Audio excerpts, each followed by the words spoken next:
hatta yabyadul qalbu kulluh. Kata Kanjeng Nabi, kalau titik ditambahi titik, andai kata kita sholawat satu titik, satu sholawat satu titik, maka ketika bertambah titiknya, maka hati itu akan menjadi hati yang terang benderang. Begitu sebaliknya kata Kanjeng Nabi, dawuh beliau, wa innan nifaqa, sesungguhnya kemunafikan, maksiat yang dilaksanakan, satu maksiat yang dilaksanakan, apapun bentuk maksiatnya, satu kalimat kurang ajar yang diungkapkan untuk orang tua, yaitu fil qalbi nuktatun saudah, maka akan menghasilkan di dalam hati satu noda hitam. Jadi hati itu ternyata bisa diisi, hati itu bisa diisi cahaya atau bisa diisi noda. Apa kata dawuh Kanjeng Nabi, ketika hati itu ditambah dengan titik yang lain, fayazid hatta yashaddal qalbu kulluh, maka hati itu akan bisa menjadi hati yang peteng dedet gelap. Jadi hati itu terkadang bisa jadi hati yang terang, terkadang bisa jadi hati yang gelap peteng. Makanya Kanjeng Nabi dalam sebuah hadis beliau bersabda, ala inna fil jasadi mudghah, sesungguhnya di dalam tubuh kita ini ada satu organ tubuh. Satu organ tubuh ini, dawuh Kanjeng Nabi itu kalau diistilahkan zaman sekarang bagaikan dinamo. Mesin itu bisa bergerak gara-gara dinamo. Maka hati ini ada dinamonya yang menggerakkan. Apa dinamo tersebut? Ala wahyal qalbu, kata Kanjeng Nabi, apabila satu hati, satu organ tersebut bisa bagus, maka bagus sairul jasad, seluruh anggota tubuh akan gampang bagus dipakai ibadah gampang. Tapi kalau satu organ tersebut jelek, maka semua anggota tubuh akan jelek di bawah. Ala wahyal qalbu, ketahuilah satu organ tersebut adalah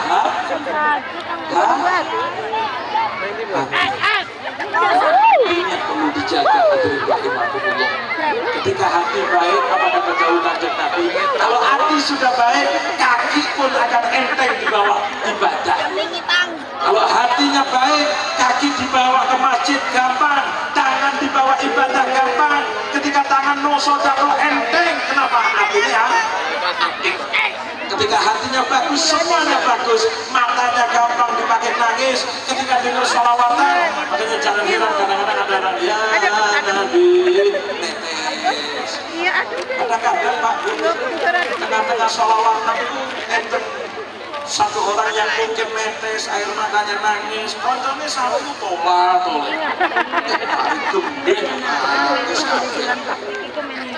Ketahuilah yang mungkin ngomong gembeng itu, yang dibilang gembeng itulah hati yang bagus. Kenapa? Hati yang bisa menelurkan air mata di hadapan Allah Subhanahu Ta'ala. Tapi liyane nangis, gemuya-gemuyu, kakak cekakakan, tolak-tolak kari gembeng kaya selek kuat, masa kuat peteng dedet katanya. Kenapa? Dinamonya ada di hati. Ketika hati kotor, apa kata Kanjeng Nabi, itu akan menggerakkan semua anggota tubuh untuk menjadi kotor di hadapan Allah Subhanahu wa Ta'ala. Na'udzubillah min. Hadirin rahimakumullah, dalam satu riwayat Sayyidina Ali karramallahu wajhah, Kanjeng Nabi mendawuhkan kepada Sayyidina Ali karramallahu wajhah, beliau mengatakan begini, ala inna lillahi fil ardi aniyatan ala wahyal qulub, sesungguhnya Allah Subhanahu wa Ta'ala itu meletakkan wadah di muka bumi ini. Jadi kalau ada wadah itu bisa diisi ya. Wadah itu kan tempat, apa saja tempatnya, ember, piring, itu wadah. Kalau mau diisi baik jadi baik, ketika diisi jelek jadi jelek. Botol itu botol ini, botol itu diisi air putih ya jadi bagus, harganya ya harga air putih. Tapi ketika diisi barang mahal ikut mahal, diisi menawi gitu, barangkali kemudian ada orang kebelet nguyo nang botol, kira-kira regane piro? Bukan gratis Pak, gila nih biji.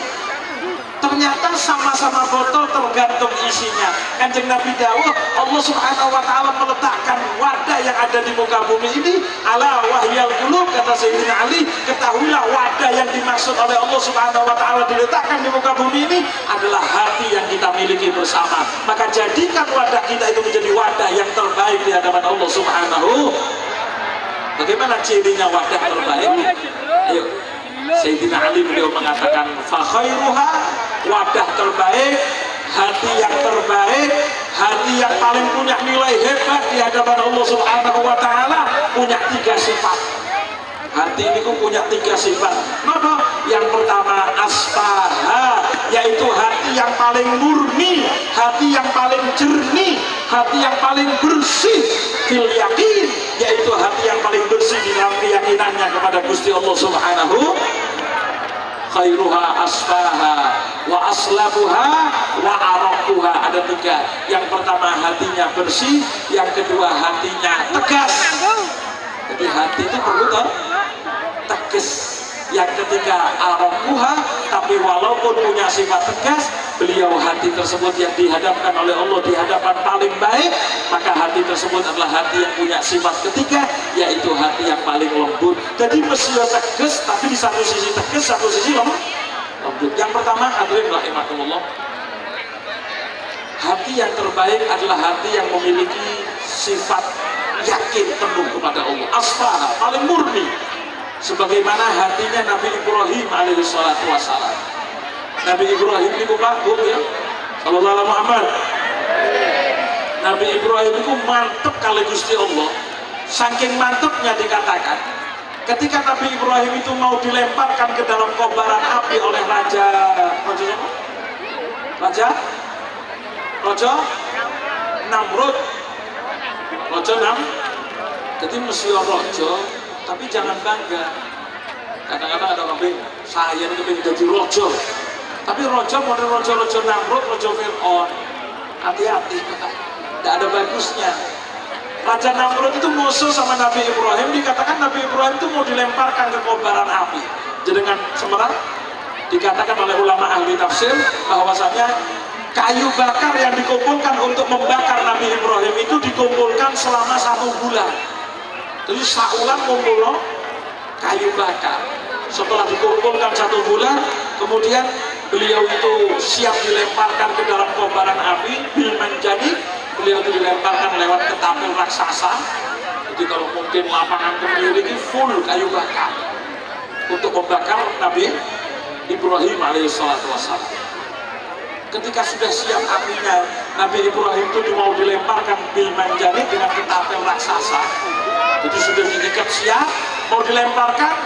Ternyata diriwayatkan dalam tafsir, malaikat Jibril itu dawuh teng Gusti Allah, ya Allah, niku Khalilullah ya Allah, itu adalah Khalilullah ya Allah, masa engkau tidak selamatkan ya Allah? Apa kata Allah Subhanahu wa taala? Wahai malaikat Jibril, kalau kamu mau selamatkan silahkan coba, karena saya akan selamatkan Ibrahim dengan cara saya. Wahai Jibril, turun Pak malaikat Jibril di dalam proses dilempar yang cuma beberapa detik. Malaikat Jibril itu turun, mudun, menawarkan kepada Nabi Ibrahim, ya Ibrahim, alakah hajat? Ibrahim, apa butuh bantuan? Ibrahim, butuh bantuan? Kalau saya panjenengan Pak Bu, kira-kira ditawani, menyemplung, mau masuk ke dalam kobaran api ditawani, tulungi tak? Kira-kira kelenting? Kira-kira mau benda? Bukan mau Pak, kalau saya yakinnya malah ngomong ke malaikat Jibril, kok cuma kesuwen takon-takon. Langsung deh wes.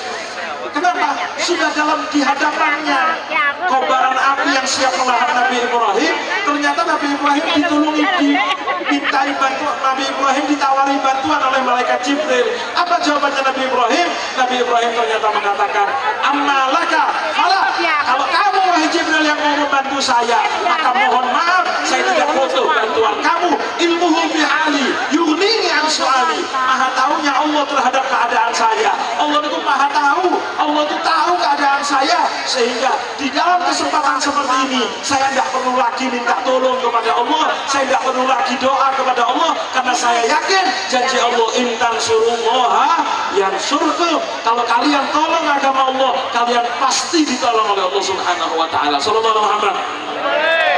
Tapi mohon maaf ya, mohon maaf.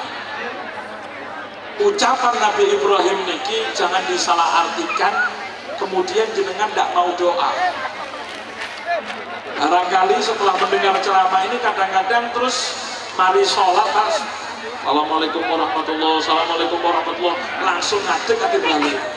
Kalau ditanya Hindu masih tidak doa sama Allah, tidak minta doa sama Allah, innuhu bihali yunini an su'alu. Kan Nabi Ibrahim itu, Nabi Ibrahim itu dawuh, Allah niku maha tahu sehingga saya tidak perlu sambat apa yang saya mau inginkan. Allah pasti tahu, langsung ngadeg hati-hati.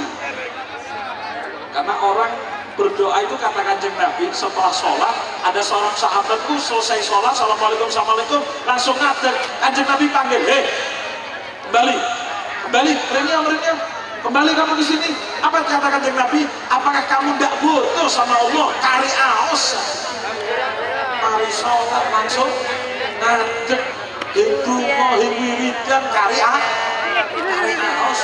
Orang tidak mau doa itu sebelum, tapi kan Nabi Ibrahim ngomong begitu, itu ilmunya orang kepepet, Pak Bu. Ilmunya wong kepepet. Kalau kepepet leren dungo, yo kasih. Andai kata Nabi Ibrahim itu diucap, Allahumma inni as'aluka salamatan, yo kasih. Turun fikir wis nyemplung.